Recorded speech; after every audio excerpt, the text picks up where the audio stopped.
Hi, I'm Mara Webster with In Creative Company, and thank you so much for tuning into one of our talks today. We are a year-round talk series bringing you the best creative voices across film, television, and theater, and today is no exception as we're joined by the wonderful Eddie Redmayne, who's currently starring in Netflix's The Trial of the Chicago 7.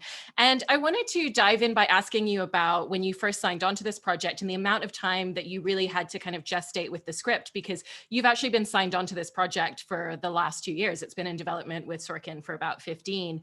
And there's times where you dive into projects and you only have a few weeks to really dive into the research aspect and prepare. So how did having that amount of time really help you in terms of your process, particularly with all of the research elements, and to really uncover a lot more layers of who Tom Hayden was as a character for you? Do you know, honestly, it was quite frustrating because this project arrived like a real gift, in the sense that I have long been a massive admirer of Aaron's. I don't know what it was about his writing. I mean, there's a sort of musicality to it, and that I'd even read some of the scripts of the stuff that he had written after having seen it. And it's the sort of writing that can be mined. So there are hundreds of different ways of playing it. And of course, that's a dream for us. So when it arrived, it was just this extraordinary gift. I didn't know anything about the subject matter. I was pretty ill-educated on that moment in American history. And what I read was something that I found thrilling. I found it like massively enlightening. I found it incredibly funny and also sort of deadly serious. And I called my agent up instantly. I couldn't believe it had come straight in as an offer. And I called my agent up straight away and was like, yeah, count me in. And then I kind of began to look at the history of it, and I'd seen it been written 13 years ago. I'd seen that there had been and I couldn't understand how this script that felt so taut and felt so delicately interwoven but substantial hadn't been made, particularly with Spielberg producing it and Mark Platt and all these people. Then when it was beginning to happen, I started researching it. My dialect coach, a brilliant guy called Michael Buster, had flown over from LA to London. We'd worked for a week. It was just before Christmas. We were going out to Toronto. We found a house to live. I was taking my children out of school. And then my dialect coach emailed me from Los Angeles going, I'm so sorry to hear it's fallen through. And I was like, what? Literally, I'll be leaving next week to go to... And the thing had fallen through again. At that point, I was so emotionally attached to it that I was like, okay, this is clearly a project that's just dated. I don't believe it's actually ever going to happen. So I have to step back from it. So when you said, how is it the 2 years? Weirdly, the 2 years wasn't a thing because I couldn't, I refused to sort of believe it was happening. I did pester my agent consistently for the next 2 years. But right up until the last minute, right up until the day we were on set, even shooting this film, there were moments when you felt it was going to fall through, and which is extraordinary given the caliber of the cast and things. But it really did have this kind of, which I think was made the process pretty thrilling. Was it really felt like a little indie movie, despite the scope of the some of the people involved.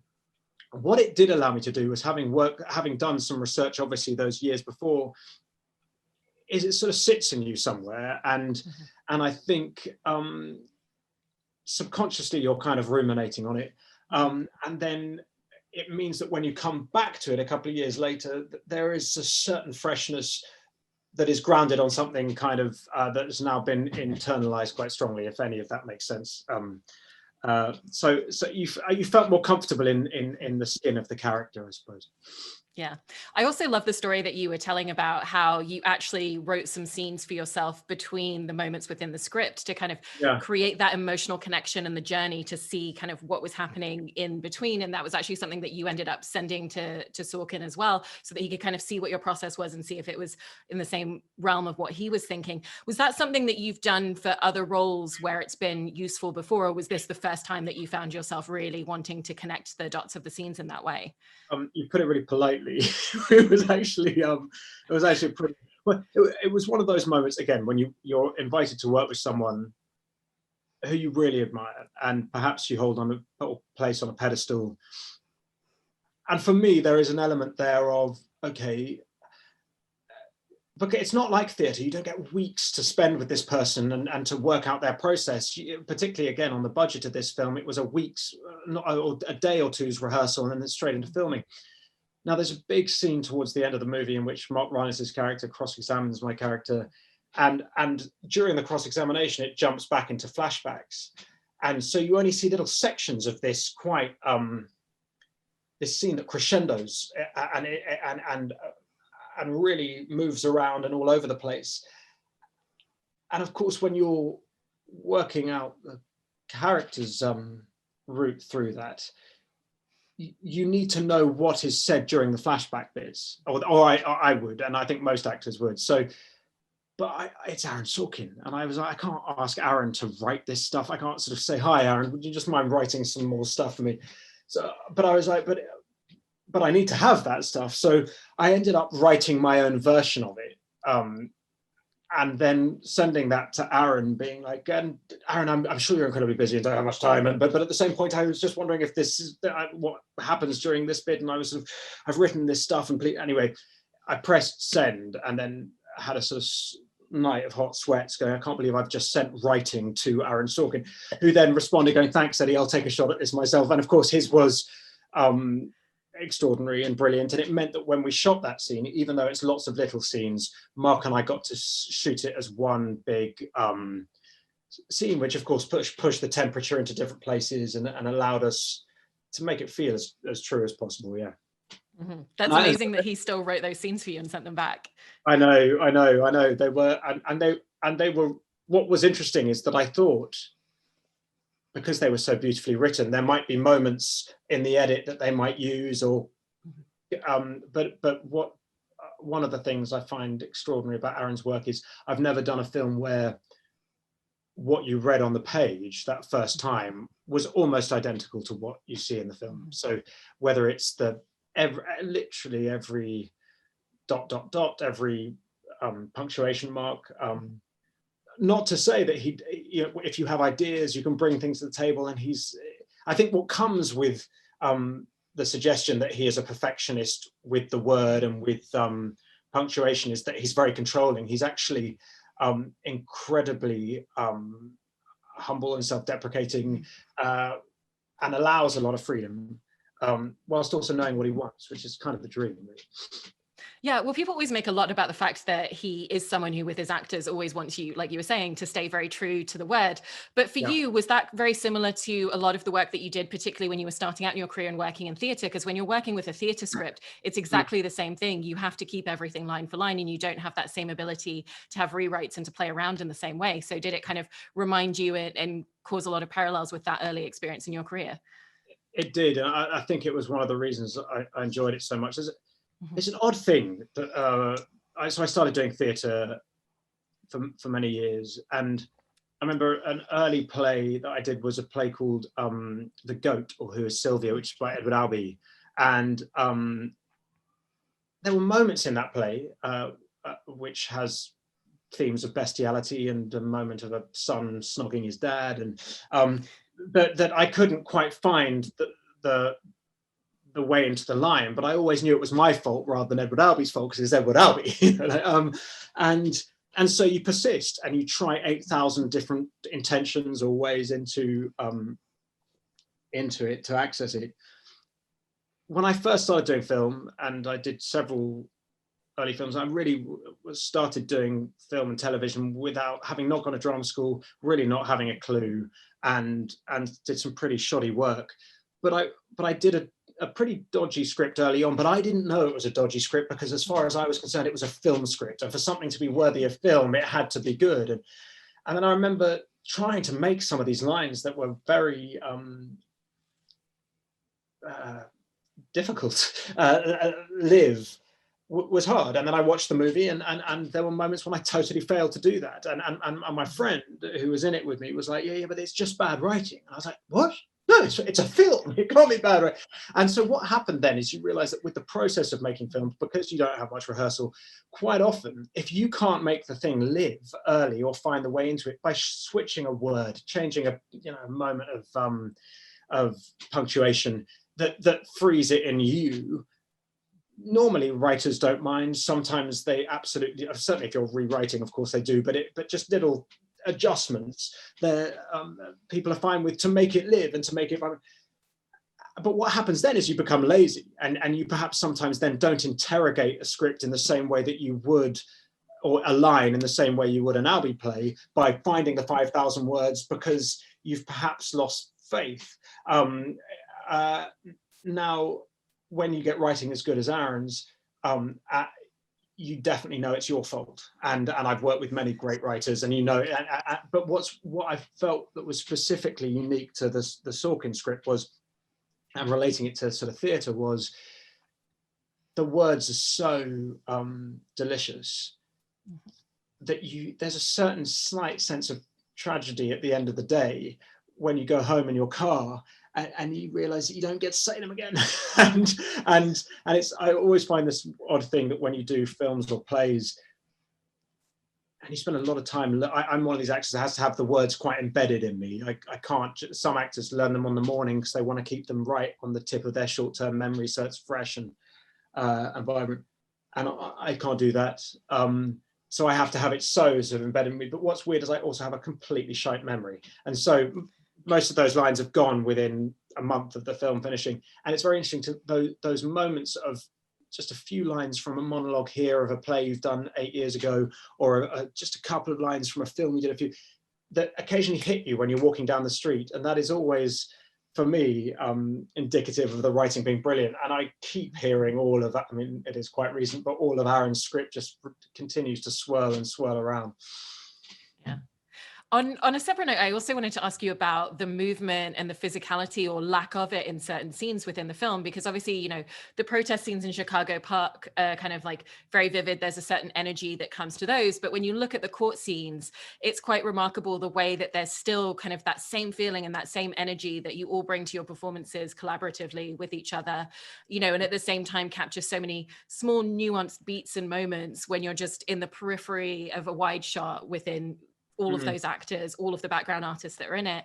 And it's something that I think as a performer, you're incredibly adept at. If you look at your performance in The Theory of Everything, where movement was limited, you know, the Aeronauts, where it takes place in such a confined space. And this is kind of like a similar style approach where you had to really bring so much to the foreground without really being able to move around and use the space that you're in. And so I was interested in how you specifically approach scenes like that and what's different about preparing for them. Well, I started with Tom, and who is was an extraordinary man, and I look nothing like him. And Aaron was quite freeing with that from the word go, in the sense that he said, I don't want this to be an impersonation. This is his version of Tom. And there wasn't time nor money for prosthetics, and so it was about the essence, and also these are just tiny slices of these characters' lives at a specific moment. Also, it was clear that from researching Tom that Aaron had pushed elements of his character in order to serve the drama. So he wears his corduroy jacket. Tom had many corduroy jackets, but his tie wouldn't have been done up quite as neatly as it was. But obviously it serves in contrast to the counterbalance to Abby and to Sasha's character and Jeremy's character. And I kind of embraced those elements because it was clear in Aaron's mind what he wanted to do in the storytelling. One of the things that I loved about Tom was his, I don't know, soft power is the thing.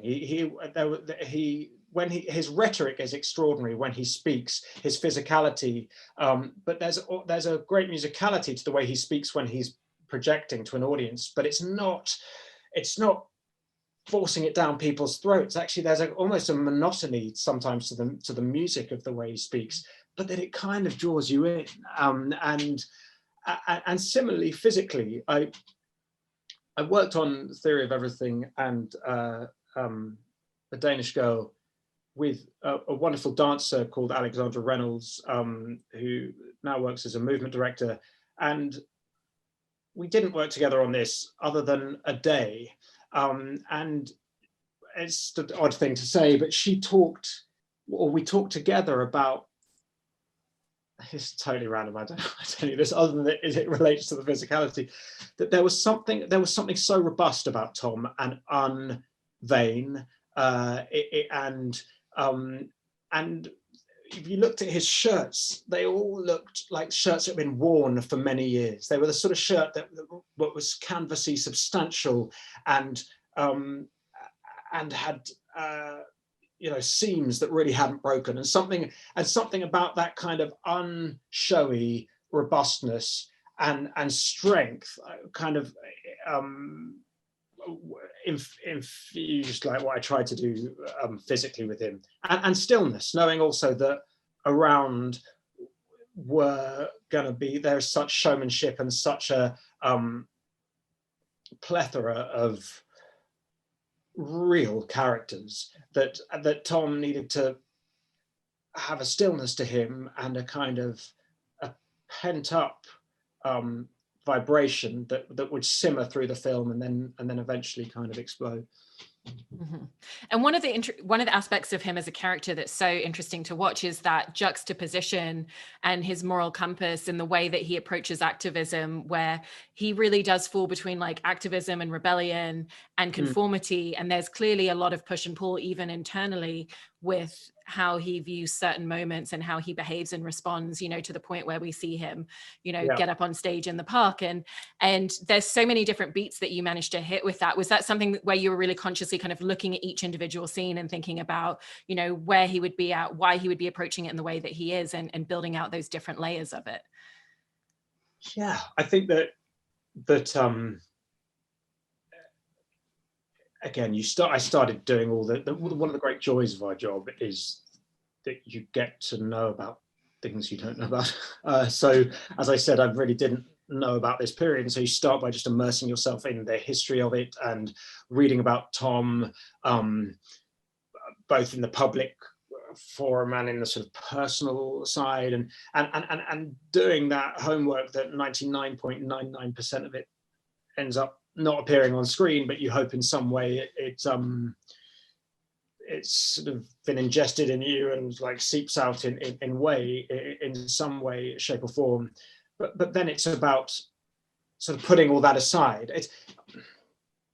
I should relate it to literary adaptations. I did an adaptation of a book years ago and felt like I've got to do all the prep and read all of the stuff around the character that's not in the script. And I did all that and ended up being not great and thing. And I realized that I've been busy trying to force all this other stuff that wasn't supported by the script. And actually this lovely other actor I worked with had told me at the time he hadn't even read the book. I was like, what? This is a literary, how can you? And he is brilliant in the thing, because he was like, yeah, but it's too distracting because it's just not supported by this. So what I try and do now is try and do all the research for my own kind of benefit and then throw it away and just play what's in the scene. And a lot of that in this film was just getting to spar with actors of the most amazing caliber, really. But I suppose what was different about this film to others was I was conscious of the musicality of it and the fact that the whole thing played as in a very musical way of momentum, of crescendo, of decrescendo, all that sort of stuff. And so I think I would look for intentions that would push things in a moment where I felt like the speed had to be speeding up, whilst seeing if I could serve that true to the version of Tom I was playing. Yeah. In terms of the preparation for scenes, you mentioned earlier how you really only had a couple of days of rehearsal, and you have to kind of craft out so many interpersonal relationships and dynamics with so many characters for such an ensemble feel within this film. And I was interested in what that looked like in terms of the conversations and the prep that you all had together, but also how Erin actually worked with you on scene prep individually and the types of conversations you would be having and kind of like the way that he would communicate and give you notes as you're playing around and trying different beats and different rhythms within a scene. Do you know what? I lied. We didn't have 2 days rehearsal. We actually had no rehearsal. we shot the first bit in Chicago. I think I had a week working with Michael Buster in New York, and then I went to Chicago and we started doing all the riot stuff outside. We then came back to New York. We had one day read through of the court scenes, and then the next day we were in court. I'd had a conversation. I remember going to meet Aaron at a hotel in New York to talk through elements of the script, just tiny aspects of Tom that I wanted heightened and asked if he would play with, which he did, and it was about the character, but he really said, I have faith in you, and to all of us as actors. And so the notes on set would again sometimes be about pace or speed, but he was very happy very quickly, very often. And I remember, as in, so you'd do a couple, a take of a close-up, and he'd be great, and I'd be like, no, like, partly, but as I was saying earlier, because I kind of wanted to say the words more. I was like, no, I can't have one shot at it. But I think again the pressure of the time, but also he works with such optimism that I just wanted to make sure that I had given him as many options as possible. He would sometimes be at the monitors listening, and again music was important to him, by which I mean the rhythms and the syncopation and if a joke wasn't landing, he would know exactly how it sounds in his head. The way he writes is he throws the characters around the room himself. But one of the great gifts he gave us on this was faith in us, confidence, and freedom, really. And so a lot of the work, actually, like, for example, I did rehearse with Alex Sharp, who plays Rennie. The two of us would rehearse together, principally because there wasn't any rehearsal. And I remember that we were struggling with this one scene that we had in which the two of them were doing a walk and talk, and actually it wasn't, it was a scene of the two of them talking, sorry, and we couldn't make it live. And we were in this bashed out building in Chicago, and there was a long corridor, and we both said, why don't we just start at the end of that corridor and say these lines really quickly and walk really fast, a la West Wing. And it worked. And it was like, oh my God, that's how the scene works. It's like, because basically so often with Aaron's characters, they're just so much smarter than you are, that you, when you're playing it, your speed of thought is slower than theirs.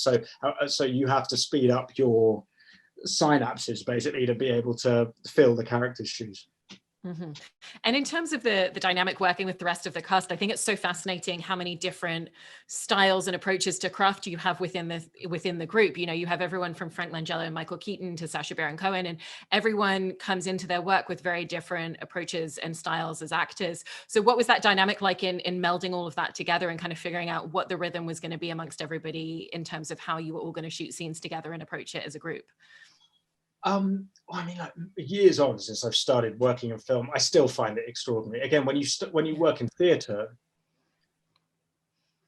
you work with the director's process. So the director will decide whether you're doing, you're going to spend 2 weeks sitting around the table and then put it on its feet, or whether you're going to, like Michael Grandage does, not do a read through, just read a scene, talk about it for 20 minutes, and then instantly put it on its feet before you're close to feeling comfortable about it. You of course you have your own process, but it has to fit in within the director's take on it. And on film, it's the opposite. I feel for film directors, they have to shapeshift to fit, and particularly on this film, 12 different processes. But I think it was so important for this movie because that's where the energy of it comes from. They were all these characters, the 8 plus the other, the lawyers, and were such uniques, and that was kind of the joy. And I think that Aaron and Francine Mosler, who cast it, that was something that they were looking for, and it my God, did it work? Because you had Jeremy's process, which is phenomenally rigorous, and his research is so extraordinary. And I mean, people say he's method, but I remain confused about what that is, and I don't think that even Jeremy would say it. He's just like thoroughly researched and wants to know what everything feels like, and will stay to a certain extent in character, but not. It's not like you're talking to someone completely. To Sasha, who comes from improvisation, and is endlessly coming up with sort of brilliant ideas and trying things, and happy to try things that sort of work, that don't work. To Michael Keaton, who I did a scene with, and it was about discovery for him. It was like from the wide shots into the close-ups, he was just mining it for more and more. To Frank, who initially didn't want to speak to any of us. He wanted to keep well away from the 8, and didn't really want to talk to us, didn't want to meet us socially. Although fortunately, and that which led to then us kind of wanting to fight back, which was where Jeremy started putting fart machines under his chair. But after, I think, a day of Frank looking at all these actors clearly having a great time between takes, he got a bit jealous and came and joined us, which we were very grateful for, because he's wonderful. But I sort of describe it as that the piece works as this clashing of genres. So it's sort of jazz meets punk meets classical, and the tension of that, and where those things collide is what I hope is joyful about it. Yeah. And what was the aspect of playing Tom Hayden in this particular film that really kind of pushed you outside of your comfort zone and forced you into new places the most?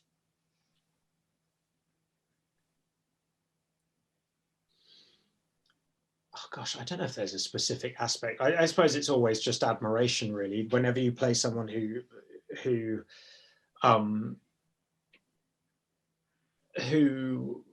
was real and particularly did extraordinary things and had a phenomenal integrity, and someone that, as I learned more about him, had just more and more respect for, the stakes are higher. But also, I suppose, in this film, because it's not the theory of everything in which it's a sort of almost biopic thing. Tom is just a player within or a color within a canvas of something else, and that aspects of him have been sort of molded to fit the story, that Aaron's version of this story. That's always complicated, is when you've done all this work and want to show all of these sort of facets of him, but that's not your job. I suppose I found that a bit complicated. Yeah. Well, it's really wonderful watching not just your performance of this character within the film, but also the way that all of these performances tessellate and come together into the telling of the film. And thank you so much for talking with us about this today. Oh, such a pleasure. Thanks for having me.